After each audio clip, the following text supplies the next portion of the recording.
చావైనా బ్రతుకైనా నీ కొరకేనయ్యా, ఇక నుంచి నేను నీ సాక్షిగా జీవిస్తానయ్యా అని మనం ఇక్కడ మాట్లాడుతూ ఉంటే పక్కన సైతాన్ గారు ఏమనుకుంటాడు తెలుసా? మీరు హృదయం అనుకుంటూ ఉంటూ వాడు అంటాడు, కానీ ఇలా కానీ ఎన్నైనా అనుకో, ఇబ్బంది ఉంది, పెట్టుబడి ఉంది, నువ్వు ఎన్ని అనుకుంటావో, ఎన్ని తీర్మానాలు చేసుకుంటావో చేసుకో, నువ్వు మందిరంలో నుంచి బయటికి రా, అప్పుడు నీ పని చేస్తా అని వాడు సైలెంట్గా ఉంటాడు. మనం తీర్మానాలు చేస్తుంటాం, పక్క నుండి నవ్వుతా ఉంటాడు. ఎందుకు తెలుసా? ఎందుకురా నీకు ఇవన్నీ, మందిరం ఉన్నసేపు అన్నీ అనుకుంటావు, ఇంటికి వచ్చి ఒక్కడు కూడా చేయవు అని వాడు పక్క నవ్వుతాడు మన పక్క నుండి. కాకపోతే మనకి వినిపించదు అంతే.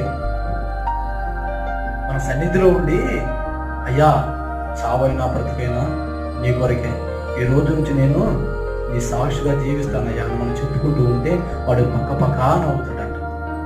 ఎందుకో తెలుసా? నీ బలహీనతలన్నీ